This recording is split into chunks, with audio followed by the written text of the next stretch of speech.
With Indian नमस्कार। आज के इस अंक में देखते हैं यह जो अंक होगा वह पार्ट फोर्थ है। उत्तर प्रदेश लोक सेवा आयोग की यानी यूपीपीएससी अपर एग्जाम 2022 की जो पीटी एग्जाम है उसमें जीएस फर्स्ट के अंतर्गत जो 7 टॉपिक दी गई हैं उसमें से तीसरी टॉपिक जो भारत एवं विश्व का भूगोल उसके अंतर्गत यह जो है पार्ट फोर्थ है, क्योंकि इसमें पहला दूसरा और तीसरे पार्ट को अपलोड किया जा चुका है, तो यह चौथा भाग इसमें है। यानी इस टॉपिक संबंधित जो शेष प्रश्न है उसके हल और उसकी विस्तृत व्याख्या को देखेंगे जो आगामी प्रतियोगी परीक्षाओं के दृष्टिकोण से अति महत्वपूर्ण साबित होंगे। तो इसमें देखते हैं, यह प्रश्न शुरू होता है 110 से। यानी जो सिलेबस में 7 टॉपिक दिए गए हैं जीएस फर्स्ट पेपर में, उसमें से तीसरी जो टॉपिक है वो भारत एवं विश्व का भूगोल, उसके अंतर्गत 110वां प्रश्न देखते हैं। तो इसमें है सूची फर्स्ट को सूची सेकंड सम्मिलित कीजिए तथा सूचियों के नीचे दिए गए कूट से सही उत्तर का चयन कीजिए, यह उत्तर चुनिए। हालांकि यह प्रश्न जो है डिलीट कर दिया गया था आयोग के आंसर के में, जिसका अंतरिम उत्तर कुंजी जारी किया गया था। अभी इसका फाइनल उत्तर कुंजी नहीं जारी किया गया है, हालांकि इसका फाइनल रिजल्ट जारी कर दिया गया है, लेकिन यह जो है विवादित होने के कारण जो है इसको डिलीट कर दिया गया था। तो इसको देखते हैं इसका सही आंसर क्या है, उसकी विस्तृत व्याख्या क्या है। तो इसमें जो है जैव आरक्षित क्षेत्र और राज्य दिया है, तो इसका सही मिलान देखते हैं। तो इसमें मानस जो है वो असम में है, सुंदरबन जो है सुंदरबनस यानी सुंदरबन ही है, ये पश्चिमी बंगाल में है, और पंचमढ़ी जो है ये मध्य प्रदेश में है। जबकि नंदा देवी, यही विवाद का कारण था, नंदा देवी जो है उत्तर प्रदेश में नहीं है बल्कि ये उत्तराखंड में है। नंदा देवी जो था ये अविभाजित उत्तर प्रदेश में था जब 2000 में, यानी 2000 में उत्तर प्रदेश पुनर्गठन अधिनियम करके जब 27वां प्रदेश यानी उत्तर प्रदेश 27वां राज्य जो है उत्तराखंड बनाया गया, उत्तराखंड चल था, तब के लिए सही था। लेकिन वर्तमान में यह जो नंदा देवी है उत्तर प्रदेश में है, नंदा देवी जो है उत्तराखंड में है। इस हिसाब से इसका आंसर देखें तो इसका आंसर जो होगा डी होगा। डी का मतलब यही हुआ कि ए का 3 है, ए का 3 का मतलब मानस जो है असम में है, और बी का 4 है, इसका मतलब सुंदरबन जो है ये पश्चिमी बंगाल में है यानी वेस्ट बंगाल में है, और सी का 2 है, मतलब नंदा देवी जो है ये उत्तर प्रदेश में उत्तराखंड में है, और पंचमढ़ी जो है यानी डी का 1 है मध्य प्रदेश में है। यहाँ जो विवादित है उसको क्लियर कर लें तो नंदा देवी जो है यह उत्तराखंड के चमोली जिला, पिथौरागढ़ जिला और बागेश्वर जिला के भाग के रूप में नंदा देवी जैव आरक्षित क्षेत्र या बायोस्फीयर रिजर्व के रूप में नंदा देवी है, और यह उत्तराखंड में है। क्योंकि इससे पहले अविभाजित उत्तर प्रदेश में देखें तो यह नंदा देवी जो था अविभाजित उत्तर प्रदेश में था, लेकिन उत्तर प्रदेश पुनर्गठन अधिनियम 2000 के द्वारा उत्तर प्रदेश राज्य के भूभाग से निकालकर उत्तरांचल नामक नया राज्य 27वां राज्य बनाया गया। लेकिन पुनः इसमें देखें तो पुनः उत्तरांचल नाम परिवर्तन अधिनियम 2006 द्वारा उत्तरांचल राज्य का नाम परिवर्तित करके इसको उत्तराखंड कर दिया गया, अर्थात जो उत्तराखंड है वह एक भारतीय राज्य है, और इसका जो विभाजन किया गया था उत्तर प्रदेश पुनर्गठन अधिनियम 2000 द्वारा किया गया था। तो वर्तमान जो नंदा देवी है वह उत्तराखंड में है, न कि उत्तर प्रदेश में है। शेष इसके 3 जो मिलान है वो सही हैं। तो इसको और विस्तृत रूप से समझने का प्रयास करते हैं। तो वर्तमान में जो भारत में प्रमुख जैव मंडल आरक्षित क्षेत्र हैं, यानी कुल उसकी संख्या देखें तो वर्तमान में 18 हैं। यानी जो है भारत में जैव मंडल रिजर्व जो हैं वर्तमान में 18 जैव मंडल रिजर्व भारत में हैं। इसमें जो सबसे पहले या सबसे प्राचीन देखें, यानी सबसे पहले जो भारत में जैव मंडल रिजर्व बनाया गया वह नीलगिरी बनाया गया। नीलगिरी जो कि नीलगिरी जैव मंडल रिजर्व जो है ये 3 राज्यों में अवस्थित है, अर्थात तमिलनाडु, केरला और कर्नाटका में अवस्थित है। इसका क्षेत्रफल जो है नीलगिरी का 5520 वर्ग किलोमीटर है, और यह 1986 में इसकी स्थापना की गई। जबकि लेटेस्ट जो है 18वां जो जैव मंडल रिजर्व बनाया गया भारत में वह अगस्त यानी 2011 को, यानी 25 अगस्त 2011 को पन्ना मध्य प्रदेश को देश का 18वां जैव मंडल आरक्षित क्षेत्र घोषित किया गया था। पन्ना जो है मध्य प्रदेश में है, और यह 25 अगस्त 2011 को जो है इसको देश का 18वां जैव मंडल आरक्षित क्षेत्र घोषित किया गया। और भारत में सबसे बड़ा जैव मंडल आरक्षित क्षेत्र देखें तो यह जो है, यानी सबसे बड़ा जो है जैव मंडलीय निधि कच्छ का रण है। कच्छ का रण जो गुजरात में है, और इसका क्षेत्रफल जो 12,454 वर्ग किलोमीटर है। यानी सबसे बड़ा जैव मंडल रिजर्व जो है कच्छ है, और इसका क्षेत्रफल 12,454 और 2008 में स्थापित किया गया था। जबकि सबसे छोटा देखें तो यह सबसे छोटा जो जैव मंडल रिजर्व है भारत का वह डिब्रू सैखोवा है, और यह असम में है, और इसका क्षेत्रफल जो है 765 वर्ग किलोमीटर। इसकी स्थापना 1997 में की गई थी। अब इसमें देखें तो जैव मंडल आरक्षित क्षेत्र या बायोस्फीयर रिजर्व जो होते हैं परितंत्रों, जातियों एवं आनुवंशिक स्रोतों के संरक्षण का प्रमुख केंद्र होते हैं। अब इसमें क्रमशः देखते हैं जो 18 जैव मंडल रिजर्व क्षेत्र हैं भारत में, वो क्रमशः राज्य वाइज देखते हैं, क्षेत्रफल वाइज, और उसकी स्थापना को देखते हैं। तो इसमें पहला जो है अचानक मार अमरकंटक, इसकी स्थापना 2005 में की गई, और इसका क्षेत्रफल जो है 3835.51 वर्ग किलोमीटर है, और यह अचानक मार अमरकंटक जो है मध्य प्रदेश और छत्तीसगढ़ राज्यों में स्थित है। दूसरा अगस्त मलाई देखें तो यह जो है केरला और तमिलनाडु में स्थित है। इसका क्षेत्रफल 3500 वर्ग किलोमीटर है, और इसकी स्थापना 2001 में की गई। इसके बाद दिबांग है, यह जो अरुणाचल प्रदेश में है, इसका क्षेत्रफल 5111 वर्ग किलोमीटर 1998 में स्थापना की गई। और नेक्स्ट देखें, यानी चौथा जो है डिब्रू सैखोवा, ये असम में है, 765 वर्ग किलोमीटर, अर्थात भारत का सबसे छोटा यह जैव मंडल रिजर्व क्षेत्र है, और इसकी स्थापना 1997 में की गई। इसके बाद देखें ग्रेट निकोबार है, यह अंडमान निकोबार द्वीप समूह में स्थित है। इसका क्षेत्रफल 885 वर्ग किलोमीटर, यह 1989 में इसकी स्थापना की गई। इसके बाद नेक्स्ट मन्नार की खाड़ी जो तमिलनाडु में है, इसका क्षेत्रफल 10,500, ये 1989 में स्थापित किया गया। इसके बाद कंचनजंगा है, यह जो है सिक्किम में है, इसका क्षेत्रफल 2619.92 वर्ग किलोमीटर, 2000 में स्थापित किया गया। इसके बाद मानस है, ये असम में है, इसका क्षेत्रफल 2837 या 1980 में स्थापित किया गया। इसके बाद नंदा देवी देखें, जो यहाँ दिया हुआ जिस विवादित है, ये उत्तराखंड में है और इसका क्षेत्रफल 5860.69 वर्ग किलोमीटर 1988 में स्थापित किया गया। इसके बाद नीलगिरी देखें तो यह तमिलनाडु, केरला और कर्नाटक में स्थित है। इसका क्षेत्रफल 5520 वर्ग किलोमीटर 1986 में स्थापित किया गया। भारत का सबसे पुराना जलमंडल रिजर्व है। इसके बाद नोकरेक देखें तो यह मेघालय में है, इसका क्षेत्रफल 820 वर्ग किलोमीटर 1988 में स्थापित किया गया। इसके बाद पंचमढ़ी है, यह मध्य प्रदेश में है, इसका क्षेत्रफल 4981.72 वर्ग किलोमीटर 1999 में स्थापित किया गया। इसके बाद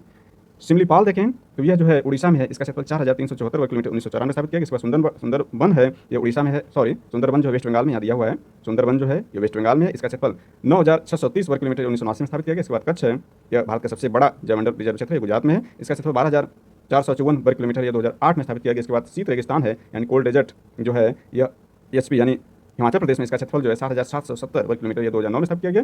इसके बाद शेषाचलम पहाड़ियाँ जो है यानी शेषाचलम पहाड़ियाँ जो है अरुणाचल प्रदेश में है और इसका क्षेत्रफल जो 4755.997 वर्ग किलोमीटर 2010 में स्थापित किया गया। इसके बाद पन्ना है जो मध्य प्रदेश में स्थापित किया गया, इसका जो क्षेत्रफल 2998.98 वर्ग किलोमीटर 2011 में स्थापित किया गया। इसमें करेक्शन है कि जो शेषाचलम पहाड़ियाँ हैं यह अरुणाचल प्रदेश नहीं बल्कि आंध्र प्रदेश में स्थापित है। इसके बारे में थोड़ा सा और जानकारी कलेक्ट करें तो यह जो है शेषाचलम की जो पहाड़ियाँ हैं इसको 20 सितंबर 2010 को पूर्वी घाट की शेषाचलम पहाड़ियों यानी आंध्र प्रदेश राज्य में स्थित को 17वां जलमंडल रिजर्व घोषित किया गया भारत में। इसके बाद इन 18 में देखें तो MAB यानी इसका मतलब होता है मैन एंड द बायोस्फीयर कार्यक्रम, यानी MAB जो है मैन एंड ए बायोस्फीयर कार्यक्रम ये यूनेस्को द्वारा एक अंतर सरकारी वैज्ञानिक कार्यक्रम है जिसका उद्देश्य लोगों एवं उसके पर्यावरण के मध्य संबंधों में सुधार हेतु एक वैज्ञानिक आधार की स्थापना करना है। इसकी शुरुआत वर्ष 1971 में की गई। तो जो 18 जलमंडल रिजर्व हैं वह मैप कार्यक्रम के जो अंतर्गत हैं उसको देखते हैं कौन कौन से जलमंडल रिजर्व जो मैप कार्यक्रम के अंतर्गत हैं। तो पहला जो अचानक मार अमरकंटक जिसको देखा मध्य प्रदेश छत्तीसगढ़ में, यह इसके अंतर्गत है। रसमलाई भी इसके अंतर्गत है। इसके बाद ग्रेट निकोबार इसके अंतर्गत है, मन्नार की खाड़ी इसके अंतर्गत है, कंचनजंगा इसके अंतर्गत है, नंदा देवी इसके अंतर्गत है, नीलगिरी इसके अंतर्गत है, नोकरेक अंतर्गत इसके अंतर्गत है, पंचमढ़ी इसके अंतर्गत है, सिमलीपाल इसके अंतर्गत है और सुंदरबन इसके अंतर्गत है। कहने का आशय हुआ कि इन 18 में 11 जो हैं ये MAB के अंतर्गत हैं, अर्थात जो है मैन एंड द बायोस्फीयर कार्यक्रम के अंतर्गत सूचीबद्ध हैं। कुछ इसमें और महत्वपूर्ण देखें तो नोकरेक जैव भंडार गारो पहाड़ियों पर फैला हुआ है। जैसा कि अभी हमने देखा कि नोकरेक जो है मेघालय में स्थित है और मेघालय में जो नोकरेक है जलमंडल रिजर्व यह गारो पहाड़ियों पर फैला हुआ है। जैसा कि हम जानते हैं कि मेघालय में गारो हिल्स यानी जो जैसा कि हम जानते हैं कि जो मेघालय में 3 तरह की पहाड़ियाँ हैं वह गारो, खासी और जयंतिया 3 तरह की पहाड़ियाँ हैं। तो यह जो नोकरेक है ये मेघालय में गारो पहाड़ियों पर फैला हुआ है। जबकि नेक्स्ट देखेंगे तो अगस्तमलाई पश्चिमी घाट पर है। जैसा कि हम जानते हैं कि जो अगस्तमलाई जलमंडल रिजर्व है यह केरला में है और यह पश्चिमी घाट पर है। इसके बाद दिबांग जो है अरुणाचल प्रदेश में अपर सियांग पर है और पश्चिमी सियांग व दिबांग घाटी में फैला हुआ है तथा यानी कहने का मतलब दिबांग जो है अरुणाचल प्रदेश में अपर सियांग, पश्चिमी सियांग व दिबांग घाटी में फैला हुआ है। यानी ये जो घाटियाँ हैं अपर सियांग, पश्चिमी सियांग व दिबांग घाटियाँ जो है अरुणाचल प्रदेश में है और दिबांग जो है जलमंडल रिजर्व अरुणाचल प्रदेश में है और नंदा देवी को भी देखा कि उत्तराखंड में है। अगला महत्वपूर्ण प्रश्न इसमें देखें तो 112 है, प्रसिद्ध रूर कोयला क्षेत्र निम्नलिखित में से किस देश में स्थित है? तो इसका आंसर सही आंसर जो बी है जर्मनी में। यानी कहने का आशय हुआ कि रूर बेसिन जर्मनी में स्थित है। यह जो है बिटुमिनस कोयला के लिए प्रसिद्ध है, साथ ही लव ऑयल्स के लिए भी यह वेरी इंपॉर्टेंट है जर्मनी का रूर बेसिन। इसको और विस्तार से देखते हैं तो जर्मनी विश्व का प्रमुख औद्योगिक राष्ट्र है। रूर वेस्टफालिया लोहा इस्पात के प्रमुख केंद्र हैं। म्यूनिक और आइसबर्ग रसायन उद्योग के प्रमुख केंद्र हैं। फ्रैंकफर्ट हैम्बर्ग मोटर गाड़ी व जलयान उद्योग के लिए सुविख्यात हैं। डुलसफोर्ड इंजीनियरिंग उद्योग तथा डोटमंड लौ इस्पात और रसायन उद्योग के लिए जाने जाते हैं। देश में राइन घाटी का क्षेत्र सर्वाधिक औद्योगिकृत है। वेरी इंपॉर्टेंट है कि देश में राइन घाटी का क्षेत्र सर्वाधिक औद्योगिकृत है। निम्न राइन औद्योगिक प्रदेश में धातु उद्योग मुख्य, इसे रूर औद्योगिक प्रदेश यानी इसे रूर औद्योगिक प्रदेश व रूर प्रदेश का हृदय स्थल भी कहा जाता है। जर्मनी के बारे में देखें तो जर्मनी की उत्तर की ओर उत्तर सागर है और बाल्टिक सागर है। यानी जर्मनी की उत्तर की ओर उत्तर सागर और बाल्टिक सागर था। दक्षिण में आल्प्स पर्वत व कांस्टेंस नदी दक्षिण पश्चिम सीमा तक है। आल्प्स पर्वत श्रृंखला में जर्मनी की सबसे ऊंची पर्वत चोटी जो है जग स्पाइस्ट्स है जिसकी ऊंचाई जो 2963 मीटर है। यूरोप के बारे में थोड़ा जानकारी देख लें तो यूरोप में सबसे ऊंचा पर्वत शिखर जो एल्ब्रूज है जिसकी ऊंचाई 5642 मीटर है। सबसे ऊंचा पर्वत शिखर जो है वो आल्प्स है। आल्प्स यानी सबसे ऊंचा पर्वत शिखर जो है, सबसे ऊंचा शिखर देखें तो आल्प्स है। उसमें माउंट ब्लाक 4807 मीटर है। सबसे लंबी नदी जो है बोल्गा है 3030 किलोमीटर है। का सही हुआ कि यूरोप का सबसे ऊंचा पर्वत शिखर एल्ब्रूज है और सबसे ऊंचा शिखर जो है वो आल्प्स में स्थित है माउंट ब्लाक नाम से। और सबसे लंबी नदी जो है बोल्गा है। सबसे बड़ा द्वीप जो है वो ग्रेट ब्रिटेन है और न्यूनतम बिंदु जो है कैस्पियन सागर है यानी 28 मीटर समुद्र तल से नीचे। और सबसे बड़ी झील जो यूरोप की है वो लाडोगा है। यूरोप के बारे में कुछ महत्वपूर्ण देखें जो PYQ में अब तक पूछे गए हैं तो इसमें डोवर जल डमरू मध्य जो है यानी यूनाइटेड किंगडम और फ्रांस के बीच में है, यानी डोवर जलप्रभुमध्य जो है यूनाइटेड किंगडम और फ्रांस को जोड़ता है। कुछ महत्वपूर्ण दर्रा देखें तो इटली और स्विट्जरलैंड के बीच में जो दर्रा है वह ग्रेट सेंट बर्नार्ड दर्रा है, और इटली और ऑस्ट्रिया के बीच जो दर्रा है वो ब्रेनर दर्रा है। फिनलैंड को झीलों का देश कहा जाता है, जबकि काकेकस राज्य के अंतर्गत जो आते हैं वो जॉर्जिया, आर्मेनिया, अजरबैजान इत्यादि राष्ट्र आते हैं। इसके बाद देखें तो पेरनीज जो पर्वत है यह फ्रांस और स्पेन की सीमा पर है, जबकि आल्पस पर्वत देखें तो फ्रांस और इटली की सीमा पर है, और फ्रांस और स्विट्जरलैंड की सीमा पर जो है वह जूरा पर्वत है। फ्रांस और जर्मनी की सीमा पर देखें तो बांस जेस पर्वत है। लंदन जो है वह टेम्स नदी किनारे है, पेरिस सी नदी किनारे है, और शीन नदी जो है इंग्लिश चैनल में गिरती है। AP9 पर्वतमाला जो है इटली में है, और पिनाइल जो पर्वत है यह यूके यूनाइटेड किंगडम में है। यानी एक बार पुनः इसमें संबंधित प्रश्न को देखते हैं तो जर्मनी खनिजों का धनी देश है। इस देश में कोयला, लिग्नाइट एवं पोटास अधिक मात्रा में निकाला जाता है। सार और रूर प्रदेश बिटुमिनस कोयले के उत्पादन के लिए प्रसिद्ध है। यानी जर्मनी का जो सार और रूर प्रदेश है वह बिटुमिनस कोयले के उत्पादन के लिए प्रसिद्ध है। रूर बेसिन को जर्मनी का काला प्रदेश और यूरोप का औद्योगिक हृदय स्थल भी कहा जाता है। यानी इसको जो यूरोप का औद्योगिक हृदय स्थल भी कहा जाता है और जर्मनी का काला प्रदेश भी कहा जाता है रूर बेसिन को। और इसमें देखें तो जर्मनी का संसार में इस्पात उत्पादन में भी अग्रणी स्थान है, यानी टॉप 10 में है। जर्मनी का संसार में इस्पात के उत्पादन में भी टॉप 10 में शामिल है, जबकि हम जानते हैं इस्पात के उत्पादन में पहले स्थान पर जो है वह वर्तमान में चाइना है, दूसरे स्थान पर भारत है, तीसरे स्थान पर जापान है। तो रूर बेसिन में, यानी जर्मनी के रूर बेसिन में लोहे एवं इस्पात के बहुत बड़े कारखाने हैं। लोहा और इस्पात संयंत्र करने में ईसन, डुसेलडोर्फ, डोर्टमंड, बोचम, ड्यूसबर्ग, शोलिंगजन, रेमसेल्ड तथा क्रीफेल्ड मुख्य हैं। मध्य राइन प्रदेश का फ्रैंकफर्ट प्रमुख औद्योगिक क्षेत्र है। इसमें इंपॉर्टेंट यह है कि सार प्रदेश जो है यह फ्रांस और जर्मनी के मध्य एक औद्योगिक प्रदेश है। और जर्मनी के अन्य औद्योगिक प्रदेश देखें तो जहाँ भारी उद्योग का विकास हुआ है जर्मनी में, तो इसमें ड्रेसडेन, यानी अन्य औद्योगिक प्रदेश देखें तो ड्रेसडेन चीनी मिट्टी के बर्तन के लिए सुप्रसिद्ध है। जर्मनी के अन्य प्रमुख औद्योगिक नगरों में एसेन जो है लौह इस्पात के लिए प्रसिद्ध है, कोलोन मोटर वाहन के लिए, म्यूनिख रसायन उद्योग के लिए, स्टुटगार्ट जो है यह यंत्रों के लिए, और वूपरताल ऊनी वस्त्र के उत्पादन हेतु तथा हैनोवर धातु एवं रसायन उद्योग के लिए सुविख्यात है। जर्मनी की नदियों के बारे में देखें तो जर्मनी में नदियों का जाल सा फैला हुआ है। इसकी अधिकतर नदियां अपनी पानी उत्तरी सागर तथा बाल्टिक सागर में गिराती हैं। केवल डैन्यूब नदी काले सागर में गिरती है। अन्य मुख्य नदियों में देखें जर्मनी की तो राइन है, एल्ब है, ओडर, स्प्री है, वेशर है, एम्स और शाले मुख्य हैं। इसमें से राइन नदी में भारी नौगमन होता है। पश्चिम में राइन नदी कुछ दूरी तक फ्रांस के समानांतर सीमा बनाती है, जबकि पूर्व में ओडर नदी जर्मनी एवं पोलैंड की सीमा बनाती हुई बहती है। लुडविग्स नहर दक्षिणी जर्मनी की एक व्यस्तम आंतरिक जल मार्ग है।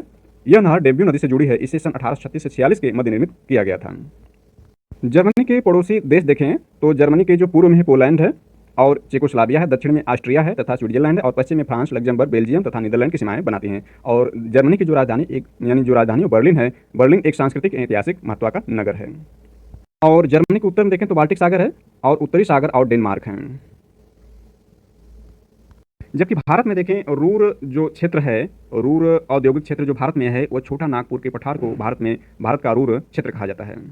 भारत में जो है भारत की खनिज पेटियों के बारे में देखें तो इसमें जो सबसे महत्वपूर्ण है छोटा नागपुर की पेटी, जिसको हमने अभी कहा कि ये भारत का रूर प्रदेश के रूप में जाना जाता है, छोटा नागपुर। तो इसमें देखते हैं प्रायद्वीप के उत्तर पूर्वी भाग में विस्तृत इस पेटी के अंतर्गत, यानी इस पेटी में जो आते हैं नागपुर, छोटा नागपुर जो पेटी के अंतर्गत आते हैं, इसमें झारखंड, उड़ीसा तथा पश्चिम बंगाल राज्यों को समाहित किया गया है। यह चोटी मुख्यतः प्राचीन नीच तथा ग्रेफाइट शैलों से संयुक्त है। देश का समृद्धतम खनिज क्षेत्र है। यहाँ कोयला, लौह अयस्क, अभ्रक, मैग्नीज, क्रोमाइट, एल्माइट, बॉक्साइट, फास्फेट, यूरेनियम, तांबा, डोलोमाइट, चीनी मिट्टी और चूना प्रचुर मात्रा में मिलते हैं। यहाँ देश का लगभग 100% कायनाइट और 93% लौह अयस्क, 84% कोयला, 70% क्रोमाइट तथा अभ्रक, 50% अग्नि मिट्टी, 45% एवेस्टस एवं चीनी मिट्टी, 20% चूना पत्थर, 10% मैग्नीज उपस्थित है। इस पेटी को भारत की लौह एवं इस्पात पेटी कहा जाता है, क्योंकि अधिकांश इस्पात के कारखाने कुल्टी, दुर्गापुर, बोकारो, राउरकेला, जमशेदपुर आदि इस पेटी में स्थित हैं। इस पेटी में बॉक्साइट के भंडारों तथा ताप विद्युत विकसित होने के कारण एल्युमिनियम उद्योग भी स्थापित है।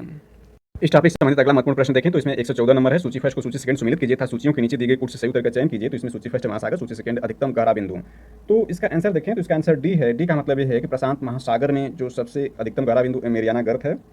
इसके बाद आर्कटिक जो महासागर है उसमें सबसे जो गहरी गर्त है वो मिलाय गर्त है। इसके बाद हिंद महासागर में जो सबसे गहरी गर्त है वह शुंडा गर्त है। और अंध यानी अटलांटिक महासागर में जो सबसे गहरी गर्त है वह प्लूटो रिको गर्त है। यानी इसका आंसर जो है डी सही है। इसमें विश्व के सबसे गहरी गर्तों के बारे में देखें तो विश्व में सर्वाधिक गहरी गर्त जो है इन महासागरों में अधिकतम गहरा बिंदु देखें तो सबसे ज़्यादा जो प्रशांत महासागर में स्थित यह मैरियाना गर्त ही है। यानी मैरियाना गर्त जो है यह विश्व की सबसे अधिकतम गहरा बिंदु है। इसकी जो गहराई है वह 11,022 मीटर गहरा है। यानी मैरियाना गर्त जो 11,022 मीटर गहरा है और यह प्रशांत महासागर में है। इसके बाद देखें तो दूसरा सबसे जो गहरा यानी अधिकतम गहरा बिंदु है वह जो है मिंडनाओ है और ये भी प्रशांत महासागर में ही है। इसकी जो गहराई 10,500 मीटर है। इसके बाद देखें तीसरे नंबर पर सबसे जो गहरा बिंदु है वह टोंगा है। इसकी जो गहराई 9,000 मीटर है। यह भी प्रशांत महासागर में ही है। इसके बाद चौथे नंबर पर सबसे गहरा देखें तो वह जो है प्लूटो रिको है, जो कि यहाँ पर दिया हुआ है। प्लूटो रिको जो है यह अंध महासागर में है, यानी अटलांटिक महासागर में है, पश्चिम द्वीप समूह में है। प्लूटो रिको जो है इसकी गहराई 8,392 किलोमीटर है और ये अटलांटिक महासागर या अंध महासागर में यहाँ जो डी दिया हुआ है यह इसकी सबसे गहरी पॉइंट जो है वह प्लूटो रिको है। इसके बाद पांचवां सबसे गहरा जो है हिंद महासागर में है। हिंद महासागर में जो सबसे यानी पांचवां जो सबसे गहरा है विश्व का वह हिंद महासागर में स्थित शुंडा गर्त है और इसकी जो गहराई है 8,152 मीटर है। यह पूर्वी हिंद महासागर के जावा द्वीप में स्थित है और यह विश्व का पांचवां सबसे गर्त मतलब अधिकतम गहरा बिंदु है और हिंद महासागर का सबसे गहरा बिंदु जो है वह शुंड गर्त है। इसके बाद छठवां देखें विश्व का सबसे छठवां गहरा जो है यानी अधिकतम गहरा बिंदु जो रोम से है यह दक्षिणी अटलांटिक महासागर में स्थित है। इसकी जो गहराई 7,254 किलोमीटर है। और इसके बाद देखते हैं कि जो विश्व के 7 महाद्वीप हैं उसमें जो है सबसे गहरा बिंदु क्या है और उसमें सबसे छोटा सबसे बड़ा देश क्या है। तो इसमें देखते हैं जो संसार का सबसे बड़ा महाद्वीप है वो एशिया महाद्वीप है। तो इसको देखते हैं कि एशिया महाद्वीप में सबसे बड़ा देश चीन है और सबसे छोटा देश मालदीव है और सबसे ऊंचा पर्वत जो एशिया महाद्वीप में वो माउंट एवरेस्ट है। यह विश्व या 7 महाद्वीपों में सबसे ऊंचा पर्वत है और सबसे लंबी नदी जो यांगसी है जो चाइना में है और इसका गहनतम बिंदु जो है वह डेड सी है जिसकी गहराई 397 मीटर है। इसके बाद नेक्स्ट अफ्रीका महाद्वीप को देखें तो अफ्रीका महाद्वीप में सबसे बड़ा देश अल्जीरिया है और सबसे छोटा देश मेटो है और सबसे ऊंचा पर्वत जो है इस महाद्वीप में माउंट किलिमंजारो है और सबसे लंबी नदी जो है नील नदी है और सबसे गहनतम बिंदु जो आशाई झील है। इसके बाद ऑस्ट्रेलिया महाद्वीप में देखें तो ऑस्ट्रेलिया महाद्वीप में सबसे बड़ा देश ऑस्ट्रेलिया ही है और सबसे छोटा देश नौरू है और सबसे ऊंचा पर्वत जो है माउंट क्यूस्को है यानी कोसियोस्को है, माउंट कोसियुस्को है और सबसे लंबी नदी मरे है और गहनतम बिंदु आयरन झील है। यूरोप में देखें तो यूरोप में सबसे बड़ा देश जो है रूस है और सबसे छोटा देश जो वेटिकन सिटी है, सबसे ऊंचा पर्वत जो माउंट एल्ब्रूस है और सबसे लंबी नदी बोल्गा है और सबसे गहनतम बिंदु कैस्पियन सागर है। उत्तरी अमेरिका में देखें तो सबसे बड़ा देश कनाडा है और सबसे छोटा देश सेंट पीरे है, सबसे ऊंचा पर्वत माउंट मैंकिले है और सबसे लंबी नदी मिसौरी है और सबसे गहनतम बिंदु यानी सबसे गहरा बिंदु डेथ वैली है। और दक्षिण अमेरिका में देखें तो दक्षिण अमेरिका में जो है सबसे बड़ा देश ब्राजील है, सबसे छोटा देश फाकलैंड है, सबसे ऊंचा पर्वत जो है ओजस डेल सेलेडो है और सबसे लंबी नदी अमेजन है और गहनतम बिंदु इसका वाल्स पेनिन है। और इसके बाद अंटार्कटिका महाद्वीप में देखें तो इसमें देश तो नहीं है लेकिन इसमें सबसे ऊंचा पर्वत जो है विल्सन मासिफ है और सबसे लंबी नदी जो ओनेक्स है और सबसे गहरा बिंदु जो है बेंटल ट्रेंच है। यह गहराई जो इसकी 2,853 मीटर यानी इस सर्वाधिक गहरा है सभी महाद्वीपों में। सबसे गहरा जो बिंदु है वो अंटार्कटिका में है और वह है वेंटल ट्रेंच है। और इसमें जानकारी कुछ ऐड करें तो विश्व की सबसे बड़ी तटीय रेखा वाले देश देखें यानी ऐसे देश जिनकी तट रेखा जो विश्व में सर्वाधिक है तो इसमें नंबर 1 स्थान पर कनाडा है, नंबर 2 पर इंडोनेशिया है, नंबर 3 पर ग्रीनलैंड है, नंबर 4 पर रूस है और नंबर 5 पर फिलीपींस है। और विश्व के सबसे बड़े जल क्षेत्र वाले देश देखें तो इसमें भी फर्स्ट पोजीशन पर कनाडा है, नंबर 2 पर इसमें रूस है, नंबर 3 पर यूएसए है, नंबर 4 पर भारत है और नंबर 5 पर चाइना। यानी विश्व के सबसे बड़े जल क्षेत्र वाले देशों में भारत जो है चौथे स्थान पर है और कनाडा पहले स्थान पर है। और विश्व के सबसे ज़्यादा तटीय सीमा वाले देश को देखें तो इसमें भी कनाडा पहले स्थान पर है और भारत जो है इसमें टॉप 10 में नहीं है तटीय सीमा में। इस टॉपिक से अगला महत्वपूर्ण प्रश्न देखें तो इसमें 121 नंबर है। वर्ष 1985 में गंगा एक्शन प्लान परियोजना प्रारंभ करने का मुख्य उद्देश्य क्या था, यानी इसका मुख्य उद्देश्य पूछ रहा है, मेन पर्पस क्या था। तो इसका आंसर ए है, इसके जल को केवल प्रदूषण रहित करना इसका आंसर है। इसको विस्तार से समझने का प्रयास करते हैं। तो गंगा भारत की एक महत्वपूर्ण नदी है। जैसा कि हम जानते हैं कि गंगा जी जो हैं वह यानी भारत के जो 5 राज्यों से प्रभावित होती हैं। गंगा जी भारत के 5 राज्यों से प्रभावित होते हैं जिसमें से उत्तराखंड, उत्तर प्रदेश, बिहार, झारखंड और वेस्ट बंगाल है। और यह जो उत्तर प्रदेश के 28 जिलों से प्रभावित होती हैं गंगा जी और उत्तर प्रदेश में यह बिजनौर जिले से उत्तर प्रदेश में प्रवेश करती हैं गंगा जी। और इसमें देखें तो गंगा को प्रदूषण मुक्त करने के लिए समय समय पर प्रयास किए जाते रहे हैं। इसमें भारत में केंद्रीय गंगा प्राधिकरण की स्थापना वर्ष 1985 में यानी 1985 में जो की गई थी वह केंद्रीय गंगा प्राधिकरण की स्थापना की गई थी। तत्कालीन प्रधानमंत्री राजीव गांधी ने इसका गठन किया था। वर्तमान में इसे राष्ट्रीय नदी संरक्षण प्राधिकरण यानी NRCA के नाम से जाना जाता है। इसके अध्यक्ष प्रधानमंत्री होते हैं। ज्ञातव्य है कि NRCP का उद्देश्य प्रदूषित नदियों के किनारे वाले विभिन्न शहरों में प्रदूषण उपशमन कार्यों के जरिए नदियों में जल की गुणवत्ता में सुधार करना है। यानी इसमें जो इसका मुख्य उद्देश्य देखें तो प्रदूषित नदियों के किनारे वाले शहरों को प्रदूषण उपशमन करना है। यानी इसके कारण को देखा जाए तो जल प्रदूषण रहित करना है, इसका मेन उद्देश्य इसमें दिखाया गया है। ताकि इसके अंतर्गत 6 महत्वपूर्ण कार्य दिए गए हैं, लेकिन इसका मुख्य उद्देश्य यहाँ पूछा गया, तो मुख्य उद्देश्य इसके जल को केवल प्रदूषण रहित करना या मुख्य उद्देश्य के अंतर्गत इसमें आता है। इसके 6 उद्देश्य में देखें तो पहला, खुले नालों से नदियों में आ रहे कचरे को रोकने के लिए मल व्यवस्था प्रणाली बनाना।